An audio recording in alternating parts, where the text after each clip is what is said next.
নমস্কার বন্ধুরা, তোমরা দেখছো wait for job YouTube channel. তোমরা অনেকে বলো এমন অনেক ক্যান্ডিডেট আছে যারা হয়তো বাড়িতে পড়াশোনা করে না, কিন্তু পরীক্ষায় গিয়ে দেখবে পিলি পরীক্ষা আরামসে পাস করে যায়। এরকম আশেপাশে তোমাদের অনেক ক্যান্ডিডেট থাকে, কিন্তু তারা কি পদ্ধতি অবলম্বন করে সেই জিনিসটা আজকের এই ভিডিওতে তোমাদের বলতে চলেছি। দেখবে অনেক তোমাদের বন্ধু হয়, তোমরা বাড়িতে সারাদিন পড়ছো, তোমরা গিয়ে ভালো স্কোর করতে পারছো না, কিন্তু একজন যে সারাদিন পড়ছে না কিন্তু পরীক্ষা হলে যখন বসে তোমার থেকে বেশি নাম্বার পাচ্ছে, এরকম তুমি আশেপাশে দেখতে পাবে বা তোমাদের ব্যাচেও দেখতে পাবে।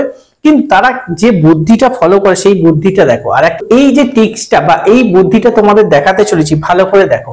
মনে করো তোমাদের একটা যে কোনো এক্সামের সিলেবাস, মনে করো জিকে আছে 40, এখানে তোমাদের জিআই আছে মনে করো 30, আর ম্যাথ আছে তোমাদের 30।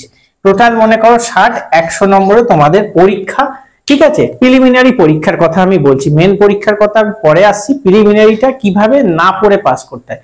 তুমি তো যা হোক পড়েছো, মনে করো 100% এর মধ্যে 30% তোমাকে পড়তে হবে, বা সিস্টেম গুলো বা সেই ব্যাপারগুলো জানতে হবে যে কিভাবে জিআইটা করে, কিভাবে করে এইটা।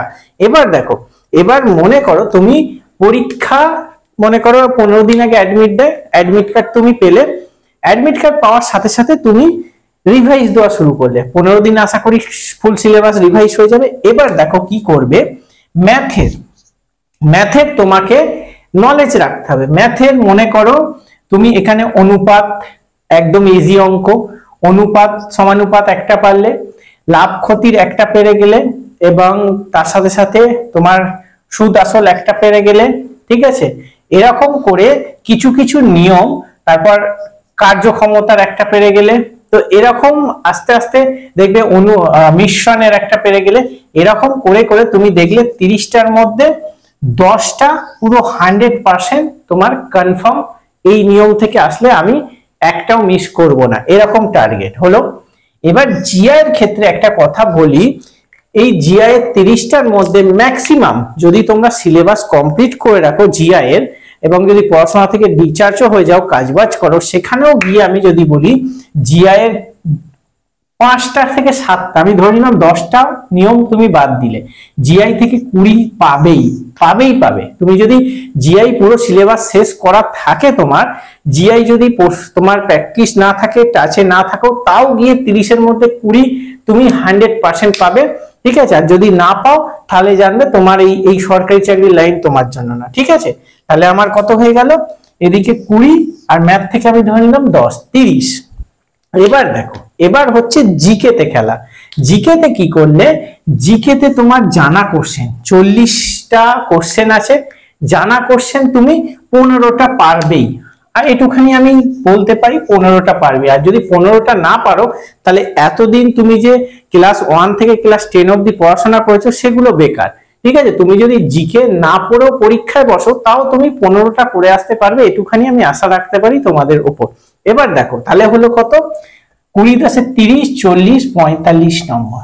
45 নম্বর তোমার খাতায় চলে আসলো। এবার যে বিষয়টা বলছি, এখানের মধ্যে এই যে নাম্বার বললাম, এই নাম্বারের মধ্যে তোমার নেগেটিভ যাতে না হয়, এই কনফিডেন্সটা থাকতে হবে। ঠিক আছে, এই কনফিডেন্স থাকে মানে 100-এ 100% কনফার্ম যে তুমি ম্যাথ থেকে 10 পাবেই, 100% কনফার্ম 20 পাবেই, 100% কনফার্ম 40-এর মধ্যে 15 পাবেই, 100%।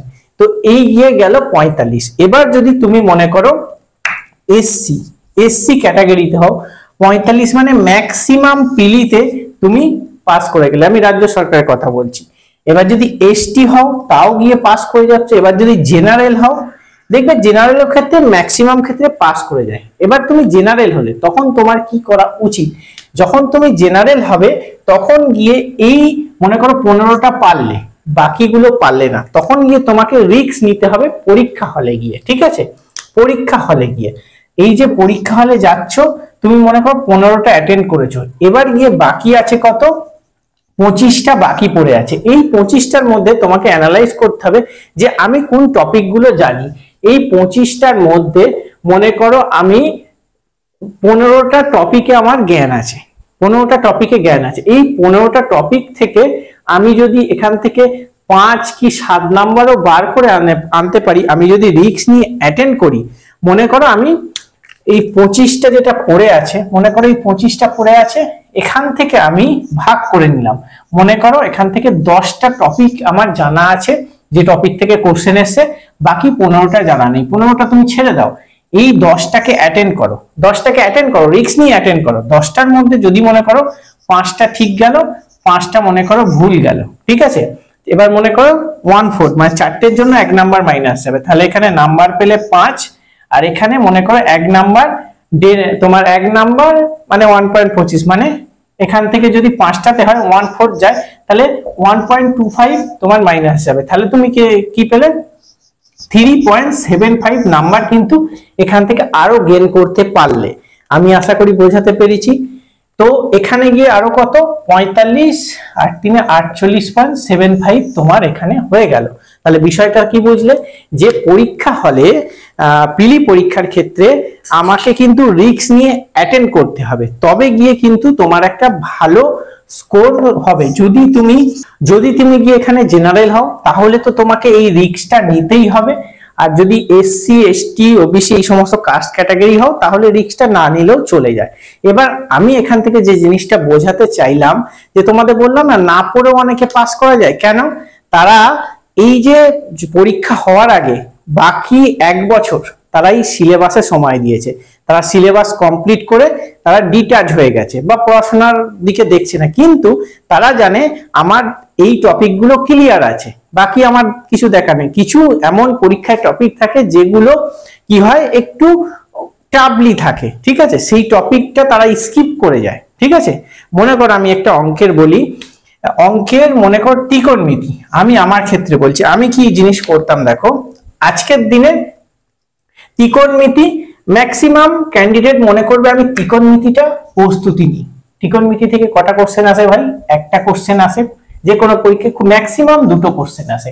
এবার এই 2টো কোশ্চেন আমাকে অ্যাটেন্ড করতে গিয়ে ত্রিকোণমিতির পেছনে মনে করো আমাকে সপ্তাহে 2টো দিন সময় দিতে হচ্ছে। আমি কেন দেবো? এই 2 নাম্বারের জন্য। 2 নাম্বার স্কিপ করে চলে গেলাম, সেই 2 নাম্বার আমি জিকে থেকে আনবো, জিকেটা পড়বো।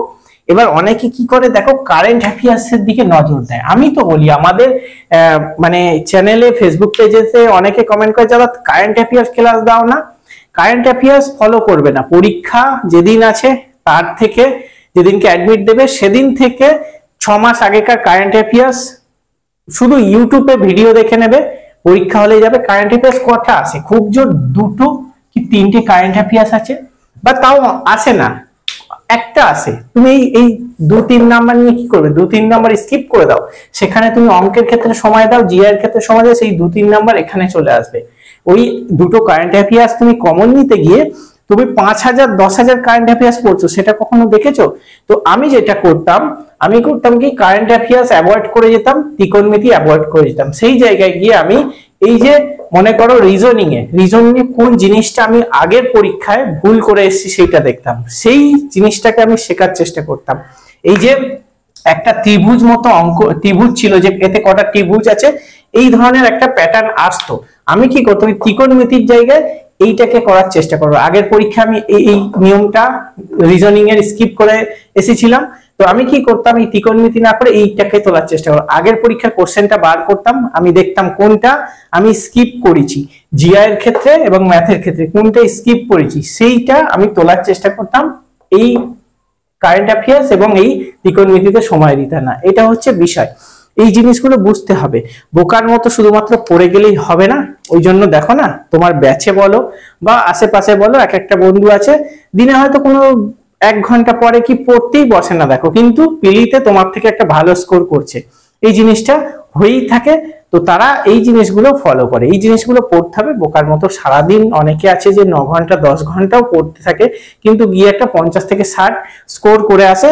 কিন্তু যে দেখবে 1 ঘন্টা পড়ছে, সে গিয়ে 65 70 স্কোর করে চলে আসছে, তখন গিয়ে তার মনে হয় যে এটা হয়তো কোনো রকম 2 নম্বরই হয়েছে। না, সে কিছু জিনিস টিক্স ফলো করেছে, যার জন্য সে কিন্তু একটা ভালো স্কোর করে আসতে পেরেছে। ঠিক আছে, বুদ্ধি হচ্ছে সব থেকে বড় বিদ্যা, ঠিক আছে, এটা মাথায় রাখতে হবে। চলো আজকে ভিডিও এখানেই শেষ করা যাক। ভিডিওগুলো কেমন লাগছে লাইক করে শেয়ার করে দিও।